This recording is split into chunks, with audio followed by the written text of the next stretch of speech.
Et salut les amis, c'est Elias OBNTV. On se retrouve aujourd'hui pour une toute nouvelle vidéo concernant la future série 10.5. Oui, le 10 n'est toujours pas encore sorti, mais on parle déjà de la série 10.5. On a le visu des boosters, mais on a aussi le visu de quelques cartes ultra rares, dont une nouvelle rareté qu'on va découvrir ensemble dans cette vidéo. Avant de commencer la vidéo, bien sûr, n'oubliez pas, on est en partenariat avec Nakabox, boutique en ligne multi-TCG qui vend du Lorcana, du Yu-Gi-Oh, du Pokémon, mais aussi du One Piece. Donc n'hésitez pas, vous avez moins 5% sur toute la boutique avec le code Elias OBNTV5, donc n'hésitez pas.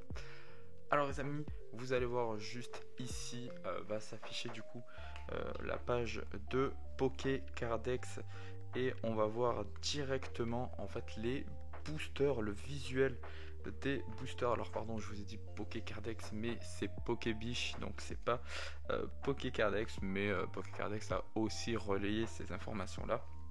Donc du coup on voit directement donc le premier booster avec Zekrom dessus. Donc c'est un booster plutôt simple, hein, un booster plutôt classique, mais qui a tout son charme. Le Pokémon est bien mis en valeur dessus et on voit voilà des petits détails, hein, noir et blanc bien évidemment autour. Le deuxième booster, donc c'est avec Reshiram, hein, c'est normal, donc pareil avec quasiment le même, le même bac, hein, sauf qu'il y a un peu plus de blanc que de noir sur ce bac là. Alors déjà pour commencer, on a ces premiers visus en japonais. Est-ce qu'on aura les mêmes visuels en français? Est-ce qu'on aura uniquement deux boosters en français? À voir, l'information qu'on a en tout cas, c'est que tous les items seront multipliés par deux, parce que on aura chaque item en noir et chaque item en blanc. Donc ça c'est vraiment très intéressant. Donc on va s'attaquer directement aux cartes intéressantes. Donc on s'est fait un peu spoil, mais on va les regarder plus en profondeur. Et là on a un petit Vipellier qui est vraiment très sympa. Donc une carte plutôt anime toon, hein. L'illustration, enfin la DA fait un peu anime toon, mais je trouve quand même que la carte est vraiment très jolie. Vous n'hésiterez pas à me dire en commentaire, hein, la carte que vous préférez dans les cartes que je vais vous montrer, ainsi que les starters, enfin votre starter préféré de cette génération noir et blanc. Donc du coup voilà, plutôt une jolie carte pour une AR. Franchement elle est vraiment très sympa. On continue avec son évolution. Donc Lianeja, donc qui elle est un peu plus fleurie. Le Pokémon se fond un petit peu, hein, finalement dans le décor, hein, lorsqu'on regarde la carte directement au début. C'est vrai qu'on peut confondre encore avec l'environnement, avec les feuillages de l'environnement, donc ça c'est plutôt intéressant. Lorsqu'on remonte même au niveau de la tête, on voit qu'il y a d'autres fleurs un peu rouges pas loin, donc même ses yeux peuvent se fondre dans la carte, et ça je trouve ça plutôt intéressant. Et on continue avec cette fois-ci la SR, donc on l'aura compris, hein, on est sur le même style finalement de carte que 151, avec les AR des starters ainsi que leurs cartes alternatives pour la dernière évolution. Et là justement avec le magnifique Majestic, qui est une carte qui est vraiment très jolie, une très belle alternative, hein. Franchement j'aime beaucoup. Je trouve voilà la carte plutôt bien faite, un Pokémon voilà qui est plein de classe, et ça c'est très beau et très majestueux. On voit les rayons du soleil juste derrière avec des nuages gris qui commencent à partir, donc ça c'est plutôt cool. Le Pokémon, on est sur une vision un peu de contrebalancée, hein, de haut, enfin de bas, un peu comme le Mewtwo alternatif dans Rocket. Donc non, plutôt très belle carte. Moi en tout cas c'est mon starter favori sur noir et blanc, c'était celui que j'avais pris quand je faisais le jeu. On continue avec le Grukui, les amis. Donc c'est il me semble le Pokémon le plus apprécié sur noir et blanc. Je dis peut-être une bêtise, Mais il me semble que c'est ça. Il me semble que c'était le starter qui était le plus apprécié sur cette génération-là. Pareil, je trouve, alors dans les premières cartes, je trouve la carte de Vipelier sur les 3 cartes plus jolie que les autres.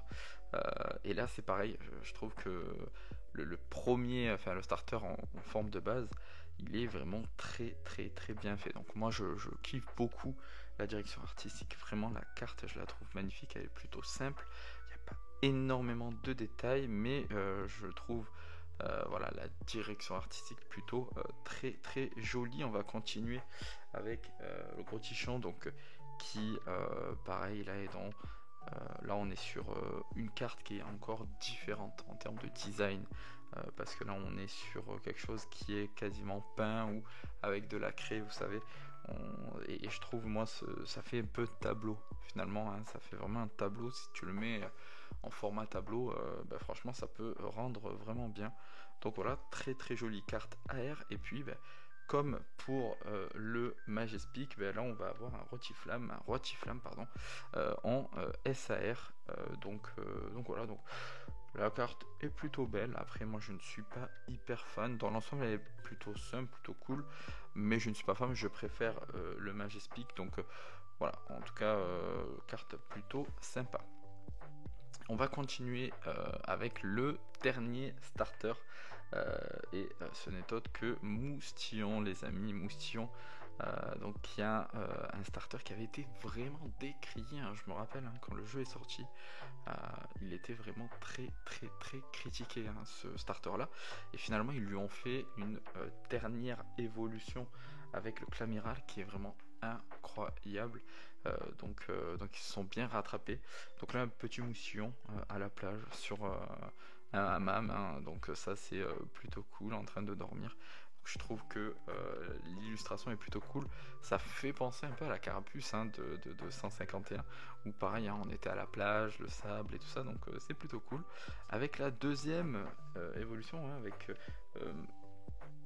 Matelot, donc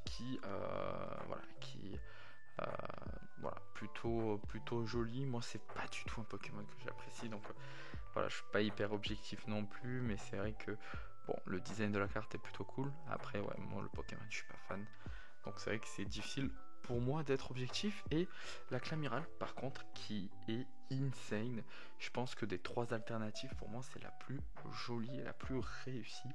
On a vraiment un effet de puissance, hein, donc c'est plutôt voilà, la carte est vraiment très très réussie avec le coucher du soleil, les vagues qui tapent sur les rochers.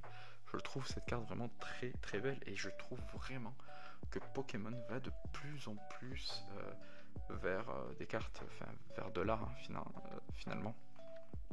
Donc ça c'est plutôt intéressant. Hop, on va passer directement du coup à cette petite carte de Victini, des amis, en AR, plutôt jolie. Donc vous l'avez vu, hein, elle sera sous forme de deck pour le Japon. Et là concrètement on est voilà, sur une carte qui est très très très sympa. On le voit vraiment au milieu de falaises, avec un grand lac, en tout cas un gros cours d'eau, le soleil qui se couche. Donc la carte je la trouve très très belle. Est-ce qu'on va la voir sous forme de promo ou est-ce qu'on va la voir dans la série? C'est voilà, là c'est toujours la même question qu'on se pose. Je pense sincèrement qu'on peut l'avoir dans le set, à part si on nous fait une petite ultra premium autour de Victini ou autre, mais généralement tous les coffrets, enfin on n'a pas de carte AR dans les coffrets à part coffret premium, hein, mais il faudrait que du coup le coffret soit autour de ce Pokémon là, donc à voir, mais on pourrait potentiellement l'avoir donc pour la série.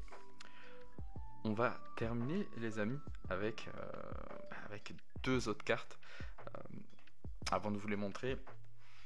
Ces 2 cartes là, alors on est, enfin 2, il y en a 3, mais on est sur des cartes qui sont quasiment finalement des cartes, des nouvelles cartes, nouvelles raretés de cartes. En tout cas c'est vrai qu'on a beaucoup parlé des cartes AR, etc.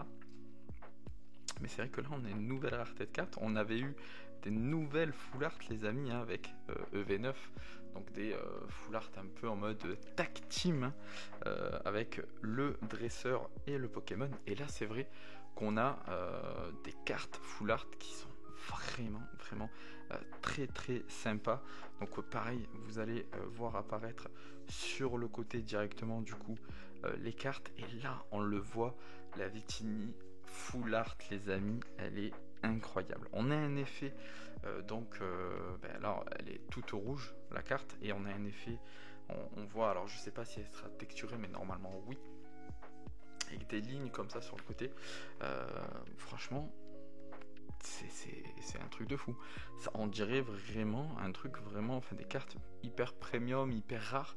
Alors est-ce on sera sur une rareté à la full art? Est-ce que ça va remplacer les full art? À voir, mais en tout cas c'est vraiment quelque chose de beau. Moi je kiffe quand Pokémon Company fait de nouvelles raretés de cartes, met en place de nouvelles choses, et là en tout cas ça fait kiffer. Voilà, là on le voit, là on est, ça c'est vraiment le style de carte qui fait bader. Pourquoi?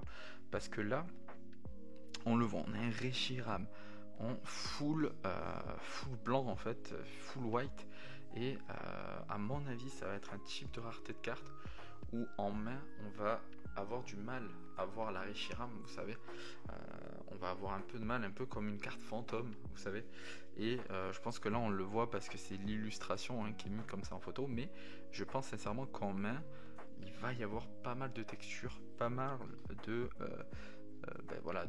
de brillance, de reflets, et ça va être vraiment cool. On a bien évidemment aussi Zekrom en full black, donc n'hésitez pas à me dire en commentaire celle qui vous fait le plus kiffer, mais en tout cas je trouve le design vraiment exceptionnel, franchement ça fait vraiment kiffer.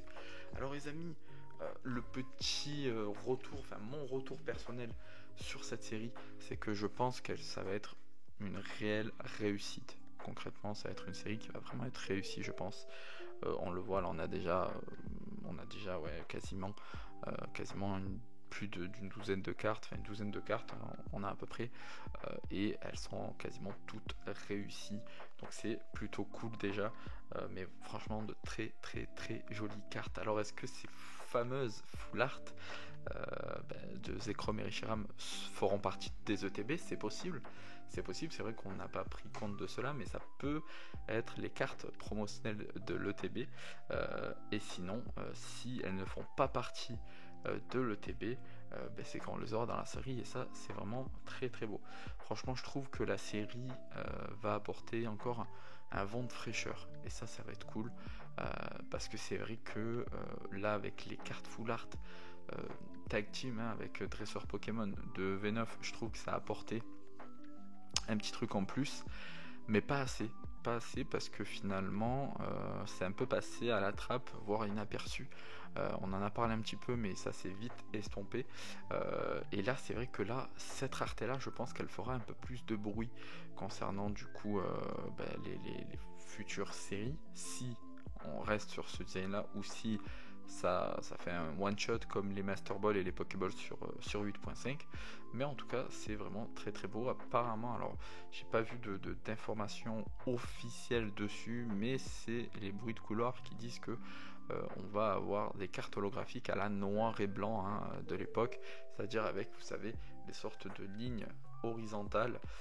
Donc à voir ce que ça va donner, mais en tout cas j'ai hâte de voir cette série, et je vais aller plus loin, j'ai plus hâte pour cette série que EV10, et je ne pensais pas dire cela, parce que EV10 c'était pour moi la série banger qu'on attendait. Alors bien évidemment je l'attends toujours, et je vais faire des ouvertures sur cette série là, EV10 bien évidemment.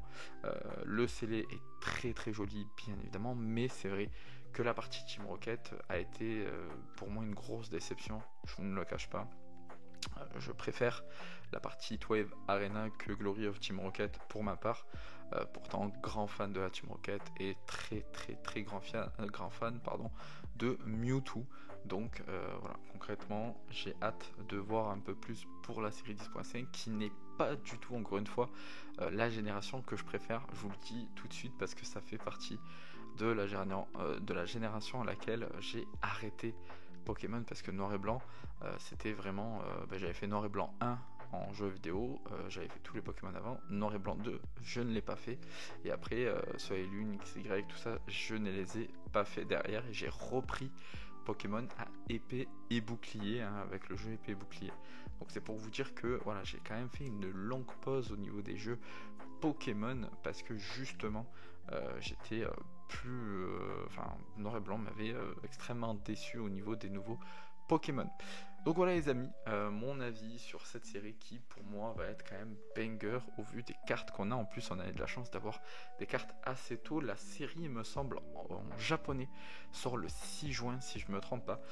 En français j'ai plus la date exacte, mais je sais qu'en japonais elle va sortir le 6 juin. Il me semble qu'ils vont faire 2 séries en japonais, une série white, une série black. Donc à voir ce que ça va donner. Sur ce les amis, merci d'avoir regardé la vidéo jusqu'à la fin, je vous dis à bientôt, c'était Elias Aubin TV, ciao ciao.